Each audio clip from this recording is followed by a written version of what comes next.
안녕하십니까. 2026년 두 번째 뉴스로 찾아뵙게 된 아나운서 이규민입니다. 서먹했던 3월은 지나가고 어느덧 학교에도 봄의 활기가 가득해지고 있는데요. 시험과 다양한 행사들로 빠르게 지나간 5월이었지만 이달의 덕목인 소통처럼 학생들의 웃음과 열정이 담긴 소중한 순간들 또한 학교 곳곳에서 많이 만들어진 것 같습니다. 그럼 학교에 지난 소식을 함께 만나보시겠습니다. 첫 번째 소식입니다. 지난 4월 2일 학생들의 자신감 있는 발표가 돋보인 영어 토론의 날이 진행되었습니다. 학생들은 정해진 주제를 바탕으로 자신의 의견을 영어로 표현하여 열정적인 태도로 토론에 참여했습니다. 또 4월 4일에는 시청각실에서 베트남어 말하기 대회가 진행되기도 했습니다. 참가 학생들은 무대에 올라 최선을 다하는 모습을 보여주었고 발표 중에 실수가 있더라도 큰 박수와 응원으로 서로를 격려하며 따뜻한 분위기를 형성했습니다. 서로의 도전을 존중하고 응원하며 모두가 함께 성장하는 시간이었습니다. 두 번째 소식입니다. 지난 4월 9일 점심시간 대한민국 임시정부 수립 기념일을 맞아 다양한 체험 행사가 마련되었습니다. 문화부와 봉사팀이 함께 준비한 이번 행사는 학생들이 독립운동의 의미를 되새기고 역사적 가치를 직접 체험하며 배울 수 있도록 했는데요. 독립운동가들의 억울한 판결문 다시 써보기, 학생들이 직접 설명해 완성하는 태극기 만들기 등 다양한 부스들이 마련되었습니다. 이번 행사가 학생들이 대한민국의 독립 정신을 되새기며 역사의 소중함을 생각해보는 계기가 되었길 바랍니다. 이어 케아 SBS가 취재했습니다. 임시정부가 이제 상해에서 수립돼가지고 조선의 독립을 도운 그런 단체잖아요. 그래서 저희 학교 학생들도 해외에서 공부하는 입장으로서 그런 정신을 기리면서 어떻게 하면은 대한민국에 좀 내가 도움이 될 수 있을지 그런 것들을 느꼈으면 좋겠다는 취지에서 이번 행사를 기획하게 되었습니다. 항상 그 역사 시간에만 대한민국 역사에 대해서 공부하고 알아가다가 직접 이런 행사에 참여하면서 대한민국 임시정부에 더 알아갈 수 있었던 뜻깊은 시간이었던 것 같습니다. 이어서 다음 소식입니다. 지난 5월 5일부터 8일까지 굿프렌즈에서 주관하는 장애 공감 부스가 운영되었습니다.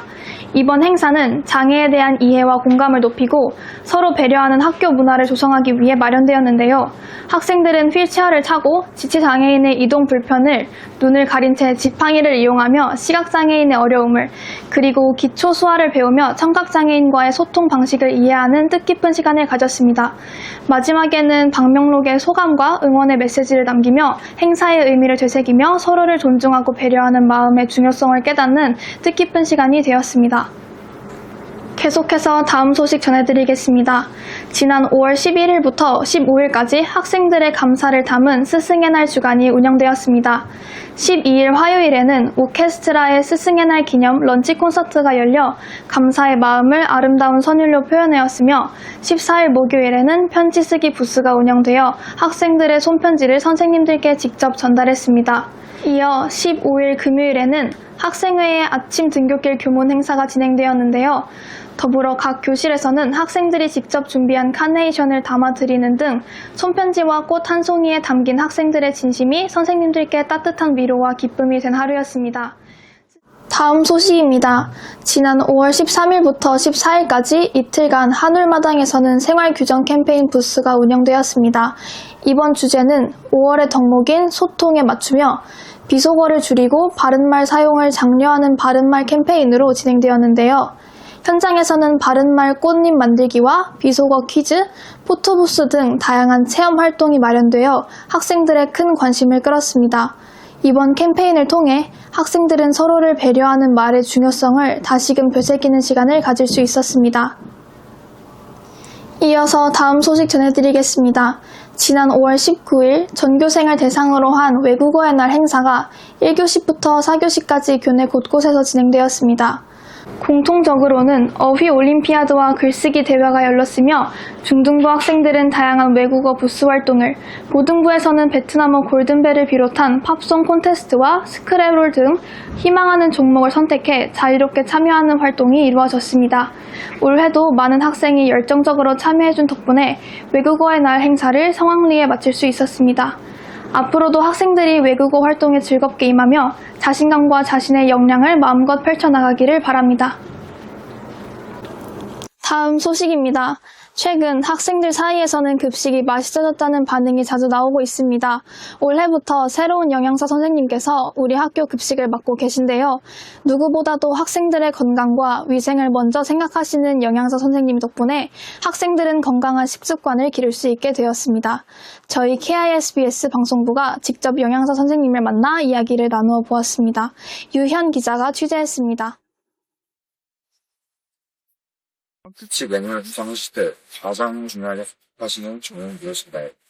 급식 메뉴를 구성할 때 가장 중요하게 생각하는 건 학생들이 맛있게 먹을 수 있는 메뉴인가 하는 부분입니다. 아무리 영양학적으로 좋은 음식을 제공하더라도 학생들이 먹지 않으면 의미가 없다고 생각하거든요. 그래서 영양 균형을 기본으로 맞추되 학생들이 좋아하는 메뉴를 적절히 섞으려고 고민 중이에요. 특히 우리 학교 급식은 정말 특별한 환경인데 유치원부터 고등학생까지, 즉 나이로 따지면 5세부터 19세까지 학생들이 모여있는 학교라서 2,000명이 넘는 학생들의 입맛을 함께 만족시키려고 노력하고 있습니다. 한 연령대만 좋아하는 메뉴보다는 다양한 연령대의 학생들이 모두 부담 없이 맛있게 먹을 수 있는 메뉴를 구성하려고 굉장히 중요하게 생각하고 있습니다. 보람을 느끼는 순간은 학생들이 오늘 급식 맛있었어요, 대박이에요 이야기해줄 때입니다. 사실 급식은 단순히 한끼 식사만 제공하는 것이 아니라 급식을 통해서 학생들의 하루 컨디션이나 기분까지도 영향을 줄 수 있다고 생각을 합니다. 그래서 지나가면서 툭 던지는 짧은 한마디라도 저에게는 정말 큰 힘이 되고 있습니다. 특히 장관 없이 깨끗하게 먹어준다는 정말 뿌듯하고요. 오늘도 잘 급식을 준비했다는 생각이 듭니다. 메뉴를 개발하면서 제일 재밌는 건 학생들의 반응을 보는 순간입니다. 급식 시간에 아이들이 지나가면서 하는 말이 은근히 많이 들리는데요. 예전에 어떤 학생이 급식에 피자 나오면 진짜 학교 나올만 난다라는 이야기하는 걸 들은 적이 있는데 그 말이 계속 기억에 남아서 며칠 전에 피자를 제공을 했었습니다. 그리고 이전에 2023년도에 근무할 때는 어떤 학생이 급식실에 올 때마다 급식실에서 친구들이랑 같이 마라탕 진짜 먹고 싶다고 1년 동안 얘기한 적이 있었는데요. 그때 우리 학교는 유치원, 초등학생까지 다 있기 때문에 급식으로 마라탕을 구현하는 게 쉽지 않다고 생각을 했지만 그 학생들이 워낙 간절해해서 결국 메뉴를 제공했던 적이 있습니다.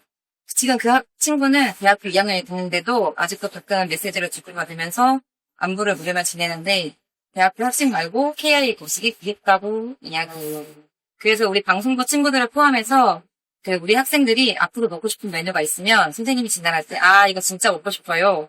이거 나오면 진짜 힘날 것 같아요. 이렇게 슬쩍 얘기해주면 반영이 될지 안 될지는 모르겠지만 선생님의 귀는 늘 열려 있습니다. 항상 급식 맛있게 먹어줘서 고맙고 급식실에서 먼저 인사해주고 잘 먹었다고 이야기해주는 한마디에 정말 큰 힘을 얻고 있습니다. 지난 직원분들에게도 깜언을 외쳐주면 정말 감사하겠고 많은 분들의 노력으로 만들어지는 한 끼인 만큼 소중하게 먹어줬으면 좋겠고 앞으로도 건강하고 맛있는 급식을 위해 열심히 준비하겠습니다. 한식 조금만 줄이기, 맛있는 거 오래오래 같이 먹자. 마지막 소식 전해드리겠습니다. 작년 말 현 학생회 회장단이 내세웠던 여러 공약들이 실제로 진행되는 중인데요. 저희 KISBS가 공약 진행 상황과 사업 추진 논의에 대한 이야기를 직접 취재했습니다. 함께 보시겠습니다. 안녕하십니까. 학생회장 이정민입니다. 제 공약 진행 상황에 대해서 잠시 말씀드리고자 합니다. 우선 키스크 사업 같은 경우에는 5월 11일 전교생을 대상으로 배포되어 현재 운영되고 있으며 이후에는 더 많은 학생들이 잘 참여할 수 있도록 홍보를 강화하고 피드백 반영을 통해서 개선해 나갈 예정입니다. 또한 그 외 스마트스쿨 2.0는 정보부와 함께 학생신문 게재 사업은 홍보부와 함께 그리고 마지막으로 재해 대응 사업은 생활부와 함께 구체화하여 성공적으로 진행시킬 예정입니다. 안녕하세요. 2026학년도 고등부회장 남지민입니다. 현재 희망 매점 사업은 학생들의 선호를 바탕으로 매점에 원하는 품목을 제안하는 방식으로 진행되고 있습니다.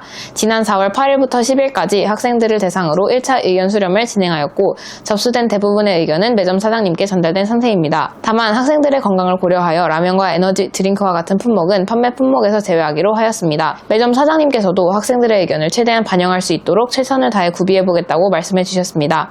또한 현재 온라인 건의함 시스템도 개발 중에 있으며 정보부와의 협업을 통해 제작되고 있습니다. 추후 학생의 웹사이트에서 누구나 편리하게 이용할 수 있도록 제공될 예정입니다. 안녕하십니까. 중등부회장 이민재입니다.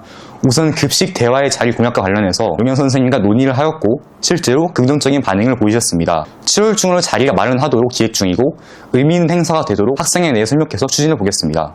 또 복장 자율의 날을 단순히 사복만 입고 오는 날이 아니라 우리 학생들이 배움을 얻을 수 있는 요소를 추가할 예정이니 많은 관심 부탁드립니다. 감사합니다. 왼손이 한 일을 오른손이 모르듯이 학생이는 언제나 뒤에서 묵묵히 열심히 일하고 있습니다. 앞으로도 최선을 다하는 학생회가 되겠습니다. 감사합니다.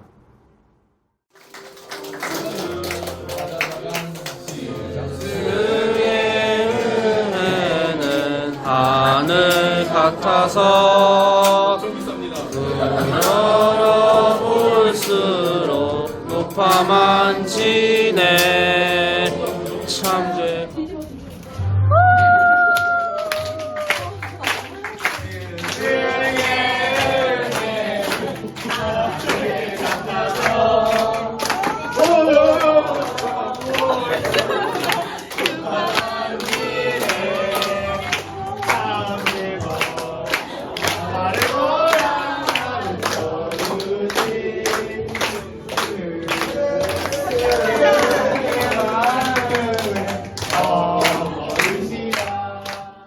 이상으로 2회차 KIS 뉴스를 마치도록 하겠습니다. 다가오는 6월에는 이달의 덕목인 공동선처럼 서로를 배려하고 다 함께 웃을 수 있는 한 달이 되었으면 좋겠습니다. 앞으로도 저희 KISBS는 더욱 유익하고 다양한 학교 소식을 전해드리기 위해 최선을 다하겠습니다. 지금까지 아나운서 이규민이었습니다. 시청해주셔서 감사합니다.